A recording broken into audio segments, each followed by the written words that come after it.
My name is Salman Sharif. I am currently Director of Finance for Exhaust Hotels in Dubai, and I am looking after for the developments of new projects of Exhaust in the region. Before joining Exhaust, I have work experience in retail F&B industry. I was involved in many business implementations, transitions for finance department to different roles, acquisitions, merger. It's more than 15-16 years I am here in UAE and working in different organizations in the finance department.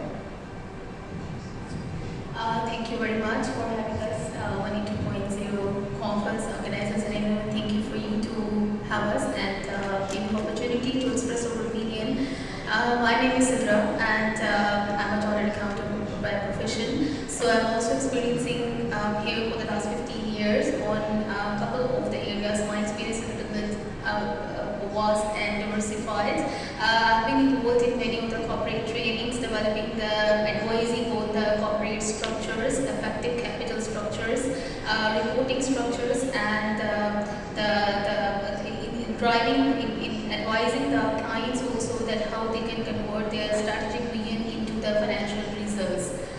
So this is where my experience is, and I have been running a firm which actually we are providing part-time CFO services, and we are adding the values in our clients' financial structures, reporting, compliance, and helping them to mitigate the risk, whatever is coming across in the organization, in the country itself. We knew that UAE is continuously changing its compliance structure, its regulations, and we all know since beginning we are hearing about different business models from crypto up to sustainability investment.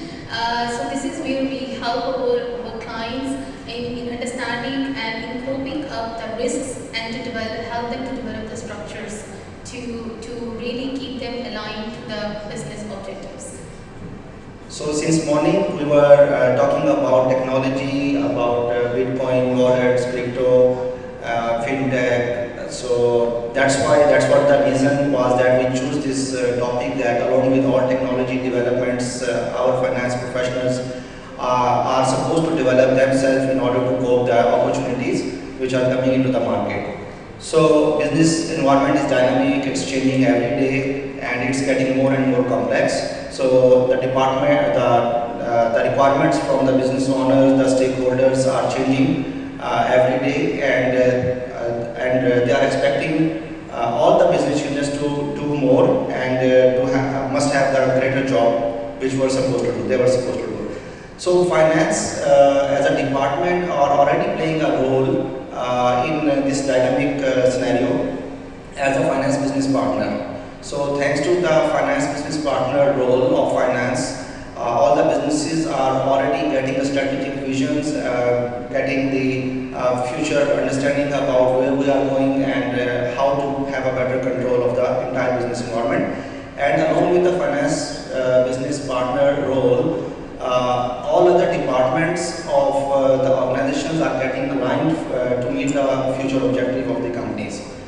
Along with the dynamic changes in the environment through technology, we must need to understand the role of finance to cope up with the governance, for accountability, for scrutiny. So there must be a controlled environment so that everyone will get benefit of that.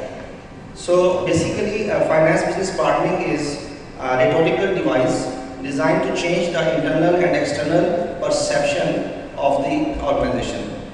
What does it mean by internal perception and external expectation? Internal is within the finance department, we finance people must come out of our routine job and think about the business future strategy and align our goals, finance goals, to complete or to meet the long-term organization's objectives. And external is basically, it is important to label someone as a senior role so that we can help the organization to meet the objectives.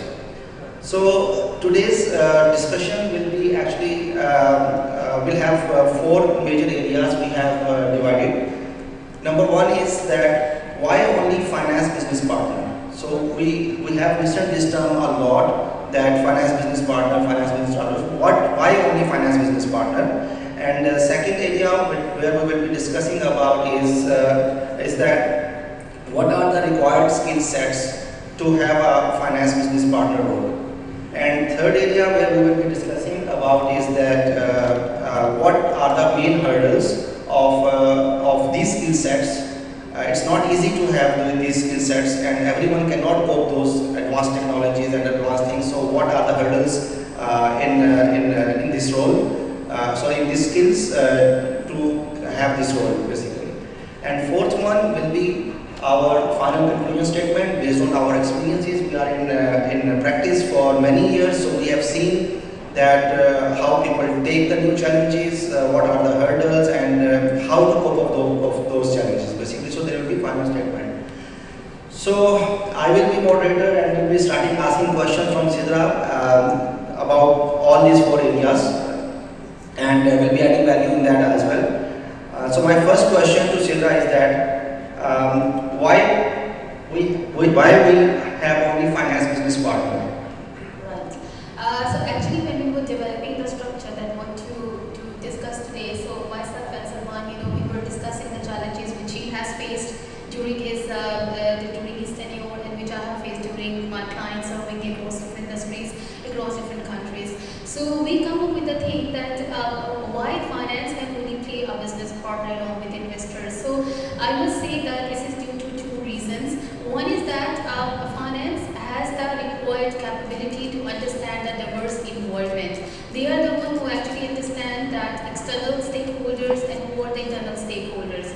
So they are the one who are actually performing an agency role between the shareholders and the operations. So they are always in the best position. They have a distinct positions to look across the organization, not only inside the organization. So when they have the capacity and they have the position to look distinct across the organization, so they are always in a position to deliver their role as a business partner, to communicate to the operation that what the shareholders need, to communicate to the external stakeholders that what our challenges are, or to align wherever there is a discrepancy. So mapping the stakeholder is something which finance department can do better as compared to any other department.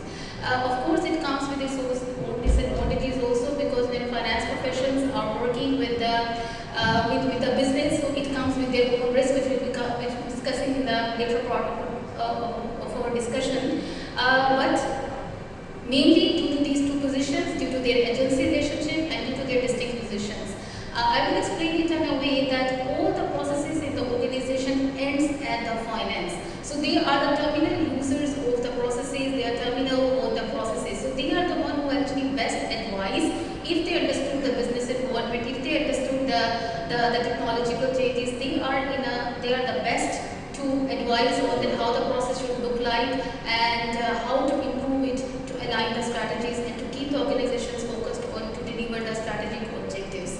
Whatever it is, it could be corporate social responsibility, it could be sustainable investment, it could be anything. So whatever thing is that, finance is always in a better position. So that's why we always convince our clients, and we always educate our team also in a way that you are central to the business. So you are the one who always have the capacity to deliver this role, not any other department. But this is how the finances really attract the key attention towards the business partnering role. Correct. So basically, finance business partner is not a new role. We need to see how effective this role is in current environment. As the environment is changing, and we need to, and the business owners must, or all the stakeholders must look into this role to have it more effective. Exactly, because finance, what we understood from our experience, and we keep exchanging notes with each other because finance is our daily discussion. We both are from finance. That finance should be catalyst in organizations' objectives. Finance is the one who can identify the critical factors. And if they identify the critical factors, then they should have a prismatic personality to influence the people to achieve those. So this is another thing which we're discussing about, that how to develop this prismatic personality, because this influencing, this is a very long discussion, very subjective discussion. But then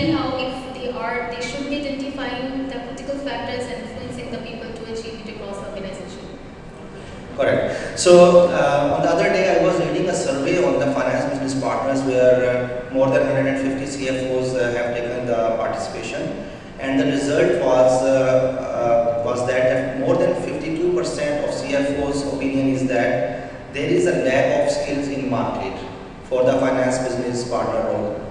And this is what we are talking about, the large corporates. So if this result is for the large corporates, we can imagine that what will be the result for the SMEs in the small corporates. So there is a huge gap in the skill sets what we are looking for in the market and its availability.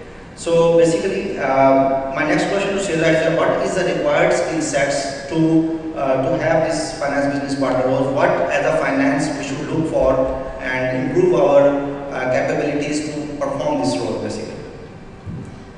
Exactly. So you see, in that case, it's a required skills which not only for finance, it has two impacts.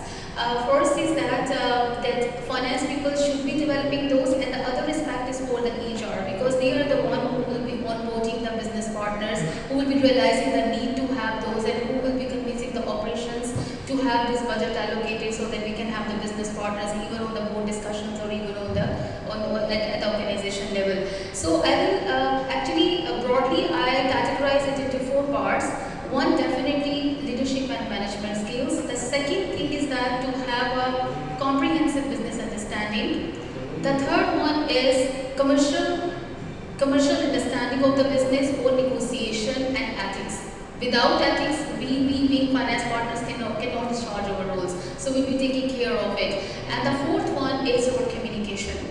So these are the four skills which should be on the board in a right balance to have a right approach on the board to get the benefits out of the business partnering.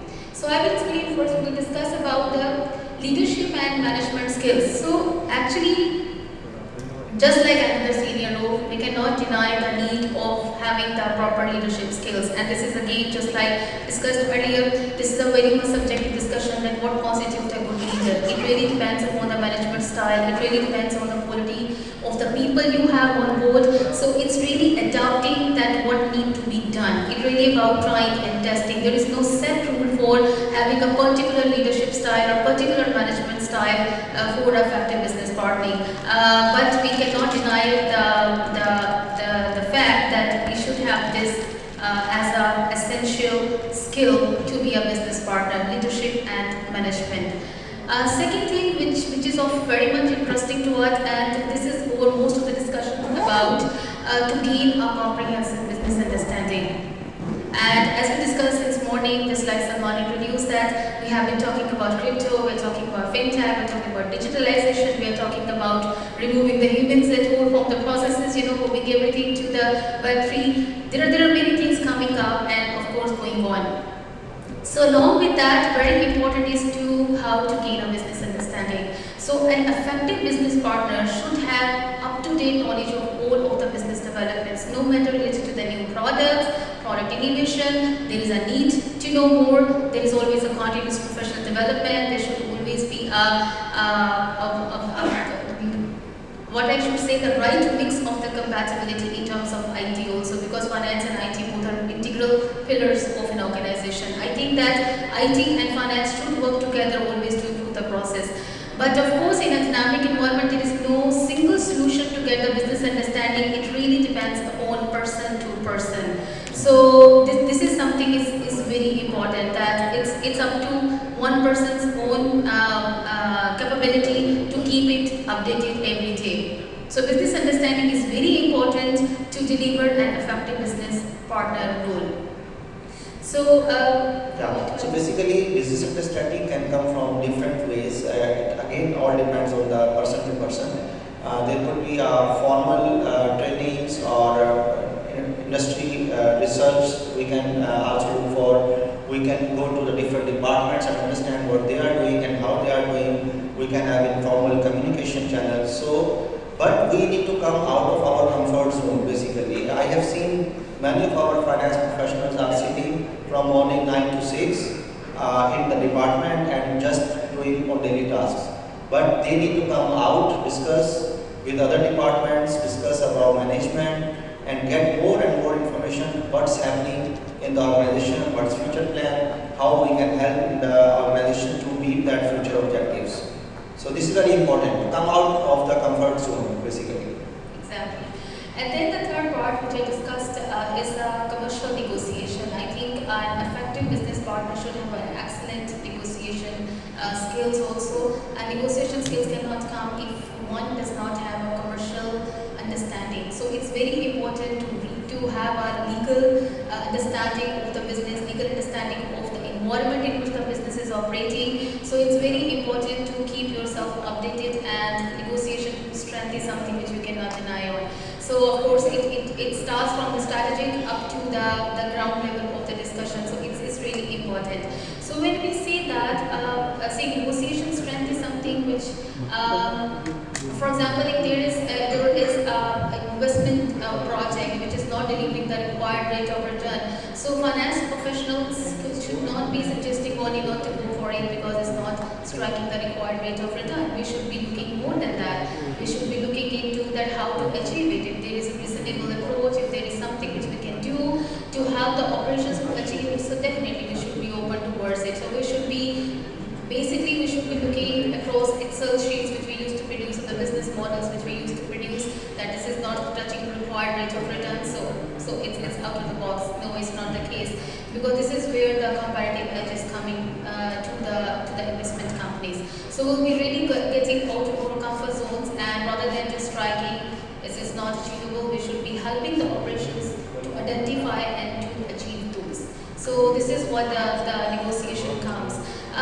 When we discuss the negotiation, I think here comes the integrity of the finance professionals, and we all are mostly in this room, we coming from the finance background, so we know that being finance, the ethics is very important. So we are all obliged to follow the ethics, and this is something coming either from your own chartered accountant bodies or either coming from the countries itself. So anyhow, the integrity and the ethics is something we should be taking care of. Integrity of the business partners can come into the question when we are working closely with the businesses.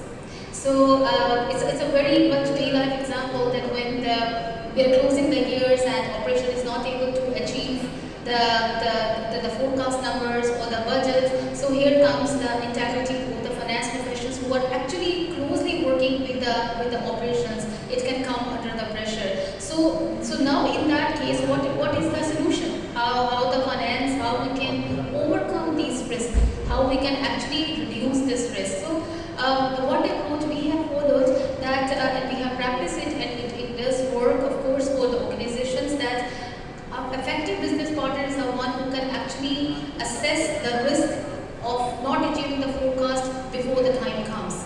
So he is the one who is actually keeping it in mind, or who is actually regularly in an informal way. There is no formal way to know it, but definitely it comes with the care, it comes with the integrity, it comes with the onus with your profession. So they are the one who assess the risk before it gets too late, and alarm the strategic management people or the operations to overcome those before it gets too late. So this is the only key which our business partner can do to take care of the ethics and follow the principles.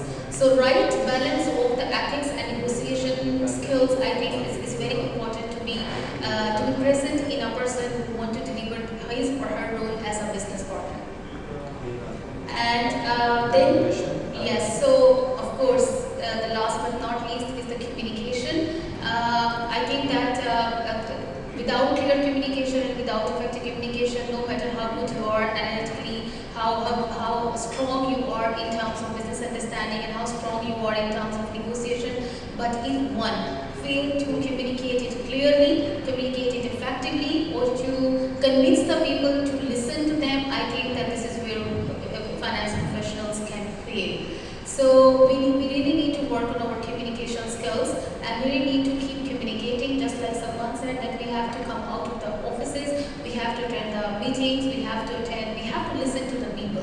I think that communication doesn't come if you don't listen effectively. So we really have to be, I think, quiet on some of the meetings, just to know that what the operations think, just to know that what challenges they are facing, not only keep blaming them, about the decisions, we need to help them to have the decisions. So listening, I think, is very important at the moment, and then effectively communication. So these four skills are very important: leadership skills, or business understanding, and commercial understanding, and the ethics, and the fourth one is communication. So by having these four right balance, we can definitely develop the finance professionals into the business partners, and they are the one who can really work closely with the people to deliver what is in their dreams, to get the bring the blueprints into the black and white. So this is where we can definitely help with. So this skill set is very important for a finance business partner role. Again, definitely when it comes to skills, there are different perspective of different people. Now we'll discuss about when we need to talk about, when we are talking about the skills, there are definitely hurdles in the market, and there are challenges we are facing to upgrade those skill sets. So how to unlock these hurdles in the market for the skill sets, smart skill sets? Right. So what we are doing as a chartered accounting firm, so whenever we have the trainees on board and we have the managers on board, I'm making the risk analysis and the commercial knowledge as a part of it's our culture. So when the people are joining us, also when they are comparing themselves with others, so this is what it's not only reporting, dashboard reporting, financial reports, monthly reports, budget, capital budgeting, it's more than that. So what it is that you have to understand the commercials of the business and then talk to me. So we talk to them more, we let them express what they get out of out of it. So basically the training starts from the very single point. So this is where I myself trying to contribute towards the organizations, and it may be translating later in the future, that the people who have been training with us, so they're really getting more into the business operations, more into the processes, more into the technology, and to get started on, kick off. This is the one very basic thing, but of course when we talk about what next? Next one is, I think, what I have seen, and I believe that Salman would agree, and you can tell if there is some other point.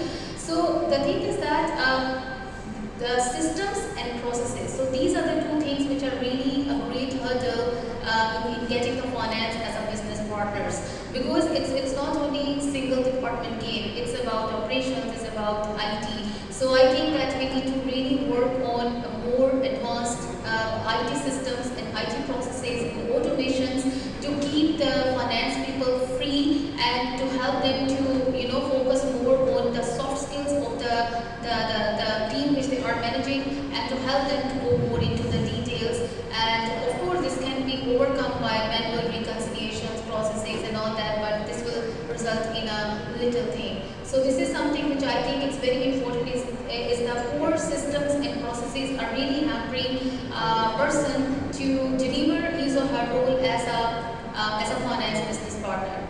So this is what when we are both the advisors or number of the clients both, so we are advising them that before creating the need or before creating a job description for a finance business partners, we should be discussing about that what are the bottlenecks in the system and processes to smooth out everything, and then go towards a finance business partner. Because if he or she has to spend a lot of time in getting the data, understanding the data, analysis of the data, and so that there is no point in hiring this, and it will be a lot of expectations, and when we have a lot of expectations and this keep unfulfilled, it will not result in any of the benefit which we are currently discussing about having an effective business partner. So basically finance is having a role in implementation of the processes and IT systems along with the IT department. So finance must work together and must assure that the IT systems are in place to help us to provide the required information on timely basis, so that we can also assist the management and the long-term and the stakeholders to achieve the long-term strategy. And the communication, effective communication is also important. We should not wait for the time to come that when there is a losses or there are risks involved in the business processes. we should be identifying those risks before time and start communicating on that basically. Yes. So looking into the fun conclusion about effectiveness of one as a business partner, the one thing which I would mention is that there is no single fit solution for quality. There is no particular set of the skills which onboarding tick, and that's where you go. So it's not something. It's really a combination of sometimes it depends on person to person. So of course it's a personality, it's a behavior, and personality and behavior is something which cannot be taught, which cannot be developed. So yes, through some processes, through rigorous HR screening, someone can achieve it. Of course, people are achieving it also. But yes, how to keep it ongoing, how to keep it motivated, how to keep it alive on the organization, because there is external factors involved also. External means external inside the organization, like outside the finance department. So it's a really a challenge. So it's really a behavior, and I believe that since 2009 was a corporate governance became a topic of discussion, and people started, governments actually started making finance professions accountable towards board performance and all these discussions. We know that all of the regulations has come into the picture, especially in US. So I believe that the risk assessment or all the required skills which it should be a substance of the job description. So we should be developing more and more such personalities, and we should be enforcing the behaviors across the organization, so everyone should understand that what business partner is here to deliver. So that's how we can make this role as effective as it can be, and we can really get out of the benefits which will align with the ability for others to manage our finances. We need to be able to communicate with them effectively. First question for you guys. Thank you for that. That was pretty informative, Salman and Sidra. So just a question, because I'm in a similar position where I head a chartered accountancy firm. Now the question for me is, I have a certain way that I want to run a firm, certain style of leadership that I'd follow. And whatever you said about a partner or a finance business partner having certain qualities was absolutely bang on.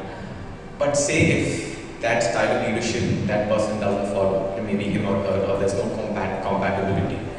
What, in your opinion, what would you prefer in such a circumstance? Exactly. So this is what I think I touched a little bit on that, because even myself, we need to keep on trying different leadership styles depending on the group of the people we are managing. So this is very important. It's a tailored style. I know that we can't make everyone happy. We can't tailor the personality or style of teaching or style of working with everyone. But yes, there is something which we can tailor around, and if there is something which is not very much significant, we can really forget about it. So, but yes, this is what I'm saying, that person should not be, there should not single solution. There is not one leadership style which will fit this scope. There are different leadership styles, and we have to be really adapted towards it. Great, you got to follow up. I see you're going. All right. From my point of view, it is a continuous process. You may teach something to someone today, but you cannot expect that it will continue for longer term basically, because environment is changing, it's dynamic. We need to keep upgrade ourselves and our staff accordingly, and we need to see where the skill sets are going and what are the gaps in the market or in our team, and we need to work as a leader to improve those gaps, to mitigate those risks basically. Thanks for that. Just a follow-up. So say we always look for compatibility, obviously, because you want to run your business smoothly. They can never be 100% compatibility for sure. But is there any tipping point that you like, okay, this is it, that you cannot go beyond this? Or how do you evaluate such situations? Yes. So see, in that case, I am discharging my role in different perspectives, being responsible for my team, being accountable towards my clients, and we are having the clients from different industries. So definitely, this is really challenging. What's the tipping point? What I have understood so far, that you need to educate the people and make them responsible. I think without giving them support to deliver the role, you cannot expect out of them. So this is where, just like Salman said rightly, that we need to identify the gaps first. Okay, what are the existing clients or in terms of team? I'm talking in perceptions of both areas, in terms of team, in terms of the client space. So we have to identify the gaps and then educate them and then make them accountable. I think this is the only style which works best. Otherwise, without keeping them with the necessary support, just leaving them, for example, so this is really not, doesn't work. I will give a very interesting example here. We recently got engaged with the crypto. There were many discussions on the crypto. You know, we are different charters, so we are more interested in how the blockchain, side blockchain, whatever the methodology is important. So in that case, after understanding it, we got into the discussion of you know, devising the reporting structures for them. So this is what, you know, that we are having few professionals right now and on the board who can really devise the reporting mechanism for the crypto organization. So this is where myself, we worked first and then we devised a reporting structure and then we deliver. You know, then we can make it. Now I can expect them to build their skills on top of what I have given them in the framework. So it's really important to equip them with the support and then expect out of them. Thank you, thank you. Thank you very much. Yeah, fantastic. We can keep going. I got time for one more question. One more back there. Great. Hi guys, sorry about keep on speaking, but the FireSide side was amazing. I think Rachel said a very key word of our time. It's education, and I think we are in a time where two types of education are coming. One is the old finance, and one, just as you said a few moments ago, it's in the crypto. How are you doing that, and how do you think you can strike a balance between giving education and in fact making a business for your company? Thank you so much. Yes, similarly, it's a very simple solution for that. That first of all, just like just take a conference today, we are doing we are doing some, you know, ourselves also in terms of, just like I said, there was a blockchain or side blockchain. So we get the training ourselves first. Okay, we worked on our own frameworks first, that what it should be, because when you are developing a framework, it doesn't come alone with the one side approach. You know, it's we prepare a framework and then we identify what are the problems with that. Then we develop more. You know that Ethereum, for example, there's a recent development in December. So before that, we already developed and then we reframed it. You know, so this is something, once it's try and test, and that's how we come up with a framework which now is very much adaptable to accommodate whatever the recent development is. So trainings, myself, ourselves, and then reporting preparing the framework and then delivering it. This is the only way to know to you know, develop the skills and keep ourselves ahead. Great. Oh.